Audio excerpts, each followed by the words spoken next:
हम अपने प्यारे बच्चों के सामने एक बार फिर से एग्जाम बूस्टर कोर्स पर आज फिजिक्स का लेक्चर लाए हैं। बदल बदल कर चेंज करके आपके रुचि को कम होने नहीं देने का प्रयास हमारा हो रहा है। और इसीलिए लगातार जब आप वीडियोस को देखते हैं तो बोर ना हो जाए एक तरह के सब्जेक्ट को पढ़ते हुए, इसीलिए हम आपके लिए सब्जेक्ट चेंज करते रहते हैं। और आज फिजिक्स के इस लेक्चर में देखिए कुछ कुछ चुने हुए माने कलेक्शंस आपके लिए हमने लाया हुआ है।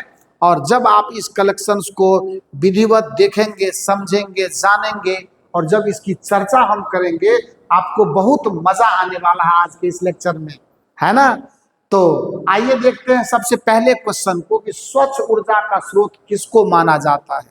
भाई साहब पहले ये जान लेते हैं कि स्वच्छ ऊर्जा का स्रोत का मतलब क्या हुआ।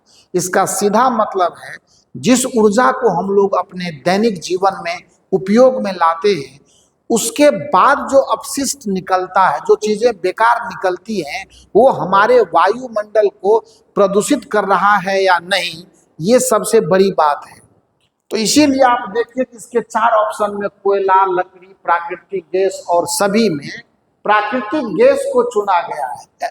प्राकृतिक गैस क्योंकि इसको जलने से प्रदूषण लगभग नहीं के बराबर होता है, हमारा वातावरण स्वच्छ रहता है, इसीलिए इसका नाम आया है। नाभिकीय ऊर्जा संयंत्र का मुख्य ईंधन यूरेनियम है। यूरेनियम प्रकृति में यूरेनियम 238 के रूप में उपलब्ध है। उसको प्यूरिफाई करके यूरेनियम 235 बनाया जाता है और वही हमारे काम का चीज है। उसको हम लोग इनरिच्ड यूरेनियम कहते हैं और वही ईंधन के रूप में हर जगह पर यूज करते हैं, चाहे न्यूक्लियर रिएक्टर में, चाहे बम वगैरह बनाने में, जहां भी उसको यूज करें तो यूरेनियम 235 हमारे लिए कारगर होता है। उसके बाद अगले क्वेश्चन में अगर हम आते हैं तो निम्न में सौर ऊर्जा का व्युत्पन्न नहीं है। समझ गए ना, ये क्वेश्चन क्या कह रहा है कि निम्न में सौर ऊर्जा का व्युत्पन्न नहीं है। तो भूतापीय ऊर्जा, नाभिकीय ऊर्जा, जैव मास, जैव मात्रा, इसी को बायोमास भी कहते हैं हम लोग, तो वो और पवन ऊर्जा। तो इसमें नाभिकीय ऊर्जा हमारा सही ऑप्शन है।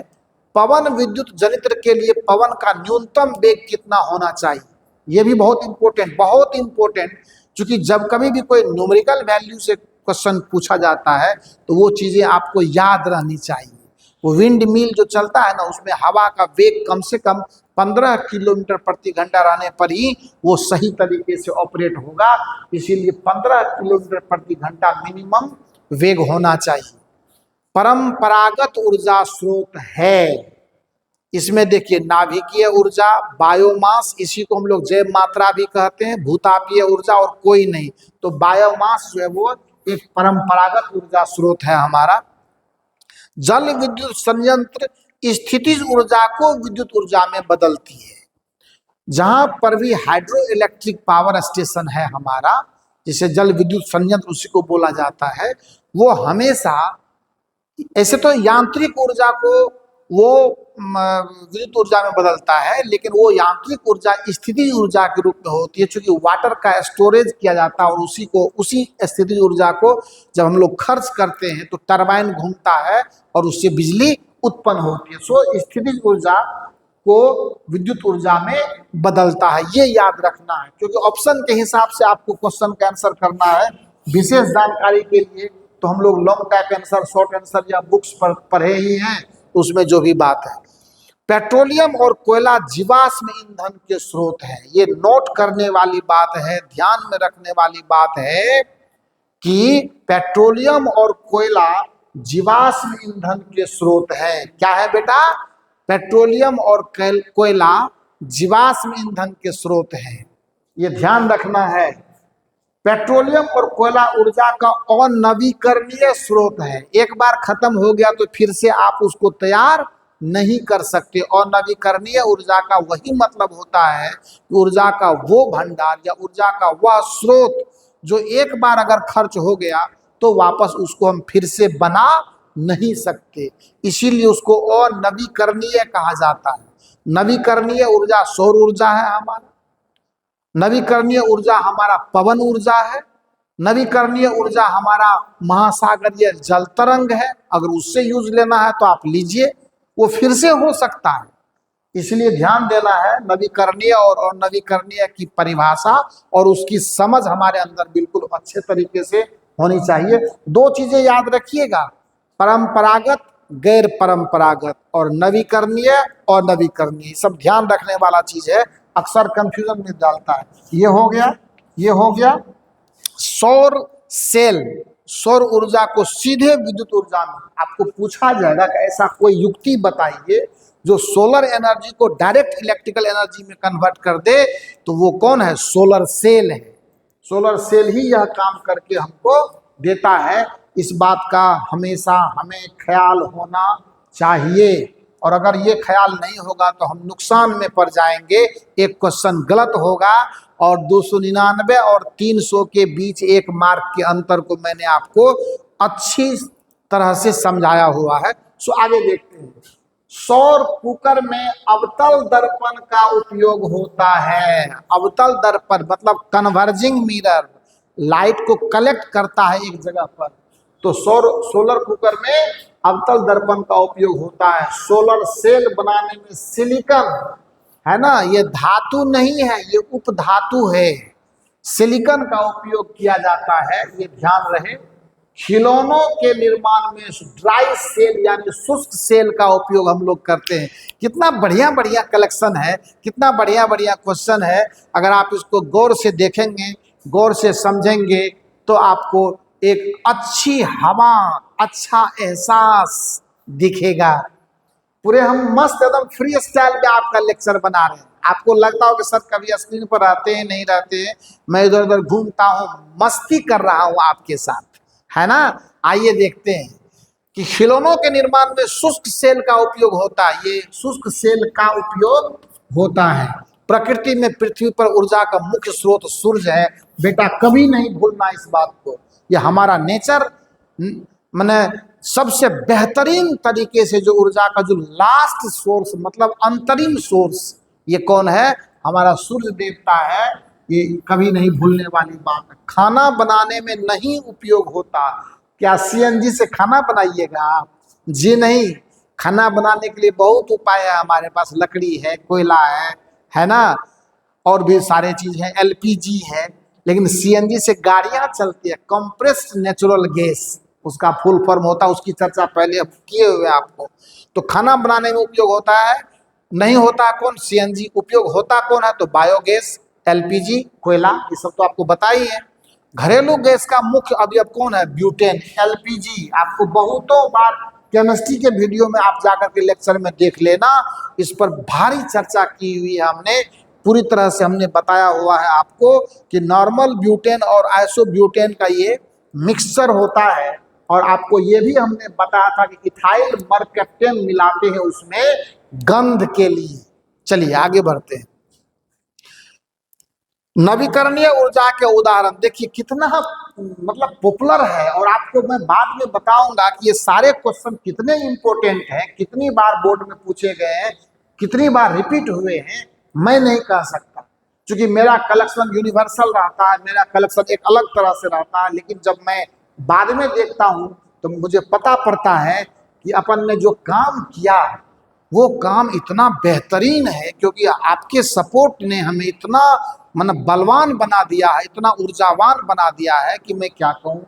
सो नवीकरणीय ऊर्जा के उदाहरण है महासागरीय तरंग, पवन ऊर्जा, सौर ऊर्जा, और भी हैं, लेकिन ये तीन आपको मेनली ध्यान में रखना है। उसके बाद इनमें उपभोक्ता कौन है? देखिए अब ये थोड़ा सा क्वेश्चन आ गया आपको, इनमें उपभोक्ता कौन है? देखिए चार उदाहरण हैं, जंगली जानवर, नील हरित शैवाल, हरे पौधे, फूल और पत्ते। तो इसमें जंगली जानवर आपको ऑप्शन में उठाना है।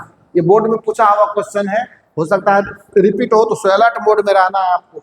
सभी जीव जंतुओं के लिए सूर्य ऊर्जा का अंतिम स्रोत देखिए, यहाँ भी क्वेश्चन है।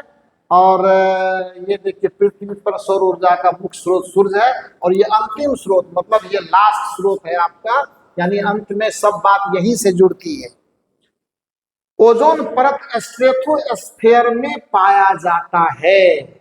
वायुमंडल के जो अलग अलग मतलब परतें होती है, जो लेयर्स होते हैं, क्षोभ मंडल है ना, समताप मंडल, आयन मंडल, ये सब जो होते हैं, तो कहा गया कि ओजोन का लेयर जो है वो स्ट्रेटोस्फीयर में पाया जाता है।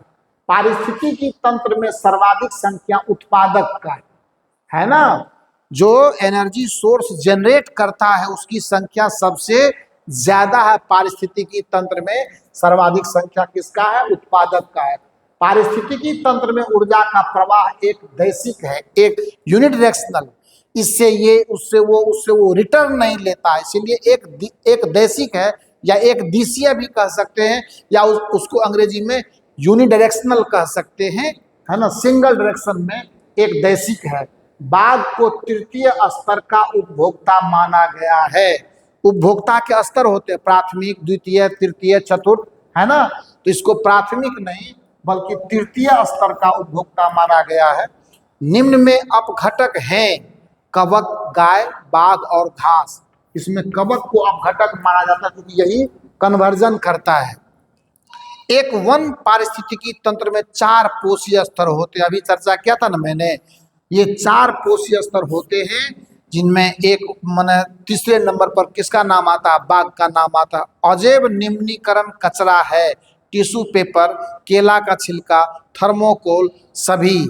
मतलब कहने का ये सभी जो होते हैं ना, ये मतलब बायोडिग्रेडेबल है, मतलब ये अंत में गल पच करके मिट्टी बन जाना है इसको। इसीलिए कहा गया कि अजैव माने निम्नीकरण कचरा है टिश्यू पेपर, केला का छिलका, है ना, थर्मोकोल और सभी। तो आज के इस वीडियो में हमने जितने सारे मतलब कुछ क्वेश्चंस भी हैं, कुछ इम्पोर्टेंट लाइंस भी है, तो इसको हम एक कलेक्टिव वे में आपके सामने लाया। और हम ये भी चाहते हैं कि आप जब इन मतलब टॉपिक्स को, इन चर्चाओं पर गौर फरमाएंगे तो एक बेहतरीन रिवीजन मिलेगा आपको। और बाकी तो मस्ती करने के लिए पूरा दिन खुला हुआ, पूरी रातें खुली हुई है, एकदम दोस्तों के साथ खूब गप्पे मारिए, मजे भी लीजिए, क्योंकि माइंड को रिफ्रेश करना भी जरूरी है। अब ये नहीं कि किताब में हमेशा डूबे रहिए, इससे बहुत पढ़ाई नहीं होती है। कहानियाँ सुनिए, अच्छे अच्छे चुटकुले सुनिए, और अभी आपको हम भी कहानी भी सुनाएंगे, बड़े मजेदार कहानियां हम आपको सुनाएंगे। लेकिन थोड़ा सा सिलेबस को और मतलब आगे निकल जाने दीजिए, और तब आपको लास्ट में इतना एंजॉय करेंगे हम आपके साथ कि आपको एकदम फुल एनर्जेटिक बना करके भेजेंगे आपके बोर्ड एग्जाम में। आप निश्चिंत रहिए, हर एंगल से हम आपको तराश रहे हैं, हर एंगल से हम आपको जज कर रहे हैं, और हर एंगल से हम आपको ऑब्जर्व भी कर रहे हैं। इसीलिए टेंशन नॉट, लगे रहो, मस्ती से पढ़ाई करो, अच्छे रिजल्ट लाओ, और तब तो हम लोग मिल करके एक मतलब बड़ी पार्टी करेंगे। तब आपको बुलाएंगे हम अपने प्लेटफॉर्म पर, और आपको बड़ी पार्टी शेयर करेंगे आपके साथ। Thank you so much.